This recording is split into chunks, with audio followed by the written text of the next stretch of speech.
They weren't all Templars. That's the first lie. History made it easy, one order, one legend, one dramatic downfall.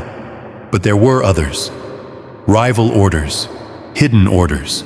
Some older, some stranger, some never meant to be remembered. Orders that wielded sacred relics and darker rites, that fought not only Muslims but each other. They weren't allies, they were competitors, sometimes assassins, and some disappeared not in battle, but in silence.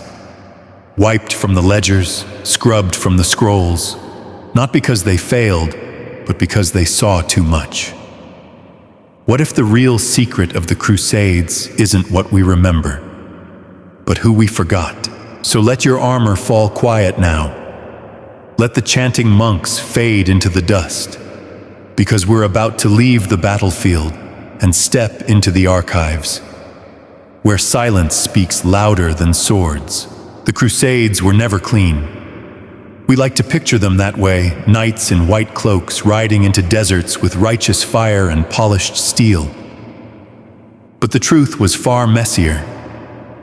Beneath the banners of holy war were rivalries, betrayals, and buried ambitions. Orders rose not for purity, but for power.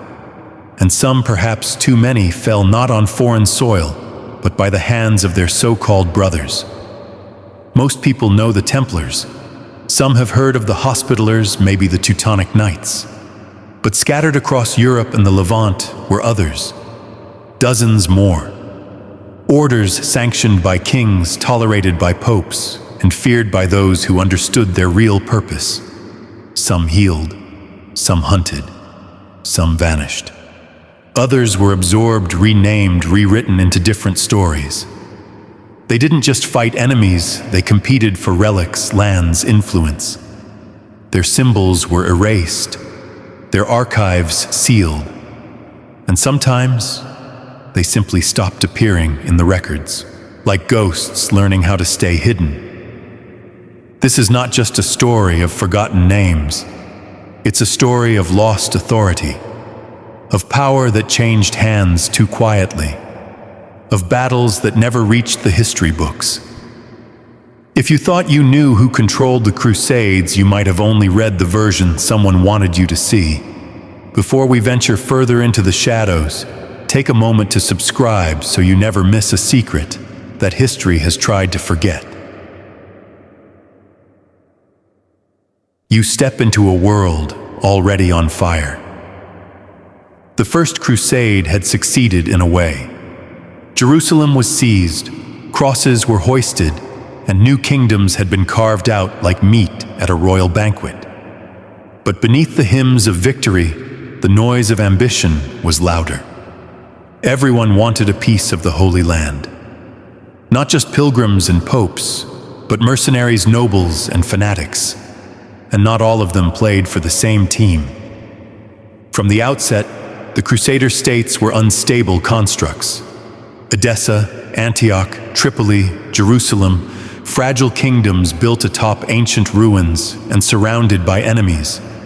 But what truly undermined them wasn't always external. It was internal fragmentation.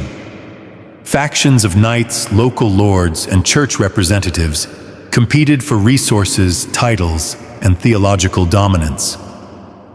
And into this chaos marched a new phenomenon, the military religious order. The earliest of these orders weren't armies, they were caretakers. Monks who watched over pilgrims, healed the wounded, and maintained holy sites. But the Holy Land was no place for pacifists. Raids were common alliances constantly shifted, and sacred relics had a way of vanishing.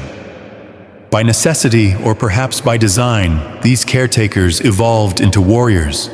Cloister became fortress. Hospice became headquarters. Piety wore armor.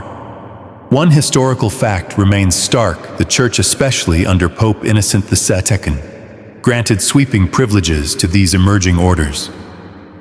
They were exempted from taxes, allowed to operate independently of bishops, and even received the right to build their own churches. This autonomy made them powerful fast. and power has a scent that draws rivals. The Templars, of course, became the poster children. Founded in the 1110s, they were quickly followed by the Hospitallers, who had begun as a brotherhood of caregivers. Then the Teutonic Knights appeared, bringing Germanic discipline into the fray. But these were just the ones history remembered.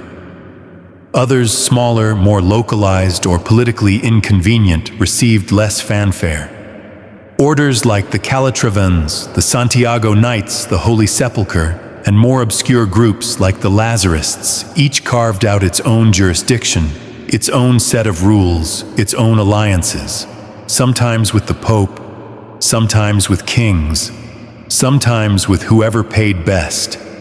And here's the part that doesn't make it into Sunday school: these orders didn't always get along. In fact, the idea of a unified Christian front is largely romanticized. The Knights Hospitaller and the Templars had disputes over property and command authority. The Teutonic Knights often acted independently, even establishing their own state in Prussia. Spanish orders like Santiago and Calatrava competed for royal patronage and control over frontier lands. Their rivalries weren't just ideological, they were bloody. Armed confrontations, legal disputes, political sabotage. The Crusades were in many ways a corporate war between armed theologies. And let's not forget the locals. The Byzantines, caught between East and West, often viewed these Western orders as unruly thugs cloaked in scripture. Muslim rulers, meanwhile, sometimes struck temporary alliances with one order to undercut another. It wasn't uncommon to find a Christian knight and a Muslim emir sharing a tent over negotiations, only for one of them to be poisoned the next day. The obscure detail that often gets overlooked is how these orders established what we might now call brands. Their uniforms, flags, and even architectural styles were statements of identity. The Templars favored simplicity, white mantles with red crosses. The Hospitallers, black with white. The Teutonic Knights, white with black. These weren't just colors, they were psychological weapons. Marching symbols meant to project authority and instill loyalty, but they also served to distinguish one brotherhood from another in the eyes of allies and enemies alike. That mattered especially when those symbols appeared on different sides of the same battlefield. One open scholarly debate centers on whether the formation of so many orders was a natural